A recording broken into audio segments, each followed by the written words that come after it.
Thanks for being here. Thanks for the organizers for making us feel welcome and supported. I must confess that I am not a religious scholar or a scholar in Buddhism, but I am an anthropologist.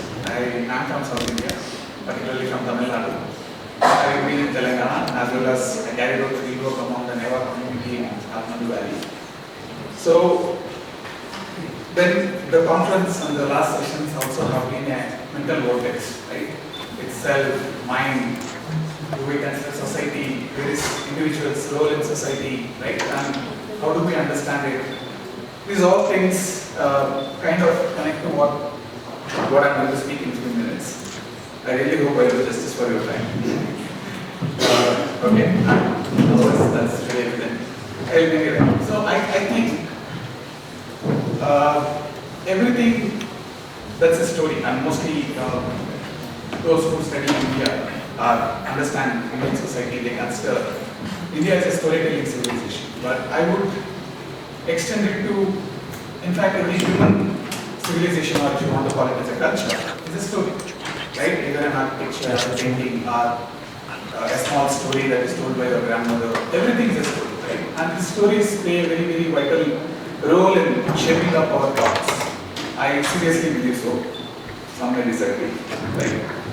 But there is this, in the coming few minutes, I would like to take you to first South India, then maybe to Telangana, South India, especially Tamil Nadu, then to the Newahs, then I'll bring you back to this particular place again, right? So, having growing up in my village, I have observed that there is a clear distinction between who is considered as village goddesses and who is considered as very quote-unquote goddesses.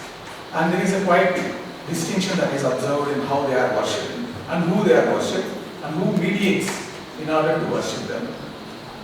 So when I was talking to my mom, like she was generally, then I'm curious, and I also trained in anthropology, then I want to understand the stories behind these particular goddesses. Like if you come to my place, in my district, you would see like every village is protected by a village goddess, and they are like either angered. If they are angered, they can punish you.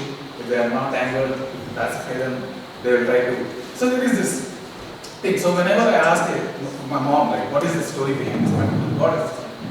My mom would not have an answer, and the story continues. I keep on asking people.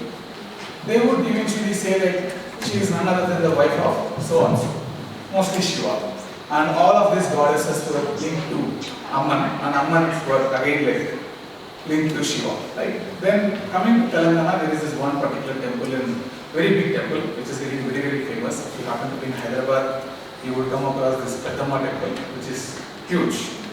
So this temple, me and my friend were carrying out fieldwork, and we found that just 30 years ago, this temple was just under a neem tree, a small stone, right? Offered by the locals who come there on any of the Sundays, just cook food, offer sacrifice, then go back to their places. But now this place has been completely converted into, how would I put it, Hindu, right? So there is a Brahmin priest that comes in, there is a big chakra that is being put out, there is a notice that says that no sacrifices can be offered here. If you want to, you go out of the temple structure, right? Maintaining that purity and impurity within that comes with it. It was quite shocking. How come a local goddesses, if I want to call it that, a village goddesses, was transformed into something else, right? So this is an indigenous religion versus a religion that tries to take over. I'm contemplating maybe this is a form of religious colonization of one over the other. Then I go to do fieldwork in Newahs and Kathmandu Valley.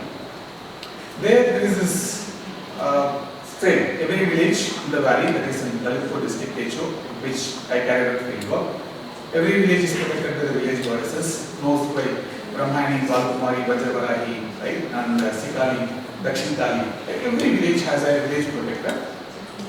Same, again I wanted to understand who are they, what is their mythologies, what is the stories, how do the people tell, right? I'm not particularly interested in what is being written by scholars, but I wanted to know how people tell me about this particular goddesses, how do they see these goddesses. Same, sometimes Balkumari and Brahmani are considered as sisters, but no, they were not connected with Shiva here. Sometimes it is dicey, they would not be knowing a very clear story. But there is a connection that keeps in this place, right? Everything is little tantric. It is like basically kind of sway here and there. Like there is no clarity. And in the village that I have carried out fieldwork, there is this mass dance that takes place. That mass dance is popularly now called as Navdurga Jatara, which goes on once in every 2 years. But there are conscious Buddhists who says that this is not Navdurga, right? The moment you use this term Navdurga, that raises a different set of questions, right? So that's, keep that in the background. Then I entered into my teaching profession. I was teaching my students. And it happened like as same Dasara 2-3 years ago. I was also celebrating the festival. Then there is this messages that comes in WhatsApp wishing you about the happy Dasara, happy Diwali, and so on. There was a strange change that I have found in the wishes that is sent to me by my South Indian friends. Right? They were showing me Ram killing Ravana stories, which I find like little odd because the stories that I grew up from South India, being a Indian, was completely different. I was told there is Mahishasura Durga kills, we celebrate good over bad. Then I was like, okay, like some people, quote unquote, the Indian diaspora sending me, I can agree. But South Indian friends who are raised in my own culture were sending me a messages that perpetuates Rama.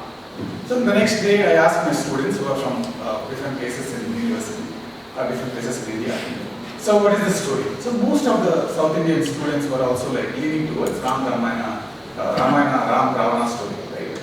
Then I asked them, what is Diwali? They said, like that's why celebrated when Ram defeats Ravana. Diwali is celebrated when Ram comes home. I was again taken back because the Diwali we celebrate is for Krishna and Satyabhama defeating Narakasura. That is why we call Diwali as also Naraka Chaturdasi. Right? So I was like, kind of, there is something going on which I can't get my head around. Then I asked, like, why Rama stories are very prominent in northern parts, that is in Bihar and these regions. Then you have evidently Shakti cult worship that happens in Bengal, Odisha, Assam, other northeastern states if you want to. Then I took interest and I started studying, and then when I came here, then naturally I want to understand how Durga is perceived within the oral stories, oral traditions, within the students. And I joined in Visva-Bharati, which happens to be in Bengal.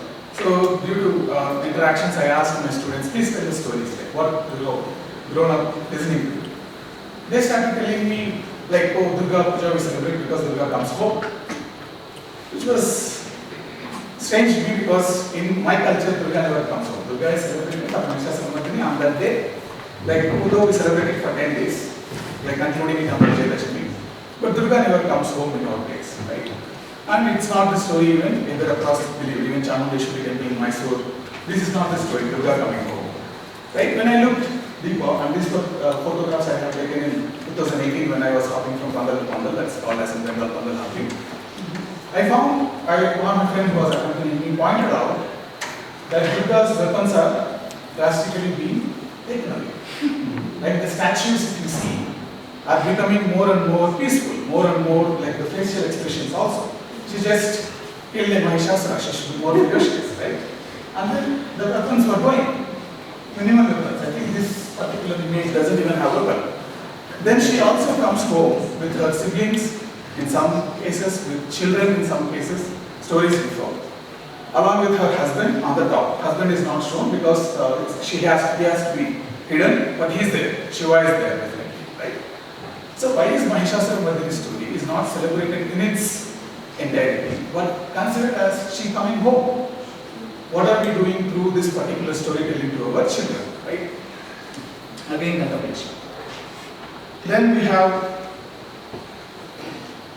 right, Shiva taking prominence in Kali myths, right? For example, when I was in Bangalore, Kolkata, everywhere I see this calendar art of Kali depiction. Shiva lying down, Kali stepping on him, right, in a very ferocious manner. Then we also have a Kali, but not to this extent of Kali worship that happens in Calcutta. I never heard the story of she stepping on the Shiva, right? But it gets more prominent in Bengali worship, right? In Bengal, when you ask people. Then I asked my students because I was interested to understand how younger generations are understanding stories. I don't want to go into the scholars in order to understand the story. They started telling me about this particular story. Shiva getting stepped, she is like, she just killed a demon.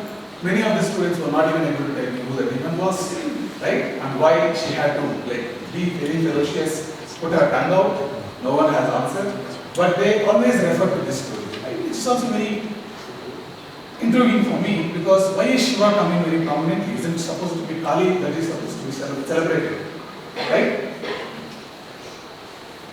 Then when I probed further, they were saying like, so there is a small thread that goes on with all of these instances that I have narrated into this. There is one form of religion tries to impose itself on other form of religion through this form of stories. And I call it patriarchizing because in all of these mythologies, in all of these stories, that quote unquote the male characters take a very, very prominent seat and pushing the original agency of that particular deity or that particular story that we should be celebrating into the backseat. They are there. I'm not saying they are disappearing. They are there. Many of my Bengali friends, in fact, yesterday my roommate was like saying, a lot of Bengalis will bounce on you. They will never agree with you. I said, you don't need to, but there is a perception, right? So then these were images that were like basically showing Vajrayana Buddhism. He was telling his Maricha, I don't know whether he is here. So that is a Maishastra depiction, that is a Dalaju, right? So there is this Vajrayana Buddhist, even Tarapit, like I went to Tarapit. I was under the impression until I came here, Tara is a Hindu goddess. Right? Tarapit. My friend was saying she is Machina Tara. She also considers she came from China.